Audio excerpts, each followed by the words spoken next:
Hey my dudes, welcome to the Miranda channel. I'm going to get straight to the point. Today I'm going to be talking about the organization that is taking over in 2020. Black Lives Matter.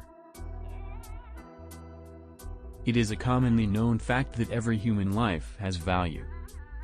Black Lives Matter, an organization run by liberal people that fights for so-called equality, is flooding the media once again due to the death of a man, George Floyd. To many of the woke teenagers and adults of today, this seems like a perfect opportunity to express their anti-racism. Think again, this fake organization has nothing to do with wanting equality. It is all about one thing: money. I have a total of 3 points to argue that Black Lives Matter is dangerous, dividing, and destructive.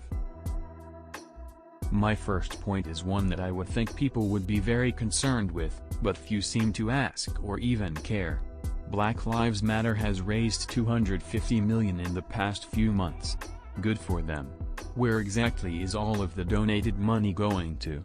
Liberals and woke supporters would say towards helping black lives, but obviously, this isn't the case. If $250 million went towards helping poor black communities get back on track, we would see some kind of change. Even a small change. But the only big changes that I've seen are hatred, segregation, killing, looting, and children being shot while the world looks on. After doing some investigation, I found out that the money that was raised went to two places: the Black Lives Matter leaders' pockets, and towards the Democrats' campaign. Let me repeat, Black Lives Matter is using a name and a good cause to guilt trip or fool people into donating millions just so that money can be locked away by the Democrat Party. To me, that is a crime. They are exploiting real people's problems with poverty and turning it into some sort of money grab. Disgusting, in my opinion. The second thing I want to talk about is something blatantly wrong. On the Black Lives Matter website, if you go and read their About page, some rather interesting goals come to light. They want to get rid of narrow nationalism, the doing of which can be the fall of a country. Sure, America's not perfect, but we can't deny that it is our country and one of the greatest in the world. It bothers me also that they never really mention black men, who are most involved in the shooting and crime statistics, but instead go to women and people on the non-binary gender spectrum. I don't believe that black people are systematically targeted for failure. To me that says that black people are weak and cannot do whatever they want with their life, which isn't true. The last thing that seems alarming on their website is that part of their goal is to destroy the nuclear Western family. That is ridiculous. Statistically, one of the reasons why black people disproportionately go to jail is the weakness of the structure of the average black family. Well over 50% of black families are single-parent households. Having two parents is unarguably linked to a greater average success. To me, some of what Black Lives Matter says indicates that they are more against America than racism. The third and last thing I want to talk about today is the actual impact of Black Lives Matter. What is it doing? Has anything positive come out of it? In my opinion, no. First of all, Black Lives Matter protesters haven't accomplished anything when it comes to their supposed goals. All they have done is expose hundreds of violent criminals in the act of looting, burning police stations, and literally killing children and police.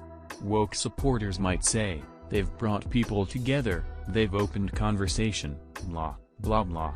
None of that will help the thousands of families in poverty and jail. In my experience, very few people that I've ever met have been racist. I myself have not experienced racism, although there is one white girl that I used to be friends with who likes to say the N-word. Speaking of racism, how am I supposed to believe that blacks are systemically set up for failure when affirmative action exists? A ton of employers are looking for black employees to increase diversity, and black-owned businesses are receiving free promotion and practically being glorified. In my personal opinion, this has nothing to do with race, and instead, is an individual problem. The last, and most heartbreaking thing that Black Lives Matter has done is endorse hate towards police and encourage the defunding of the police. Police are people too. They don't deserve pure hatred thrown at them when the large majority of them are there to save lives and help the community. I don't think people realize what impact defunding the police will have on the police. The average salary for police officers is around $54,000. And do you know what their job consists of? Responding to emergency medical situations, run-ins with dangerous criminals, and preventing people like drunk drivers from causing major damage to the community. Defunding the police is not going to help anything. The only positive thing that has come out of all of this is that many black people have opened their eyes and see the true intentions of the Democrat, liberal organization that uses the name Black Lives Matter. In reality, it should be called something like raising money for Joe Biden by offering woke people virtue signaling opportunities. In the end, we are all just people. We all make mistakes. We all have opinions and values. And we are all different.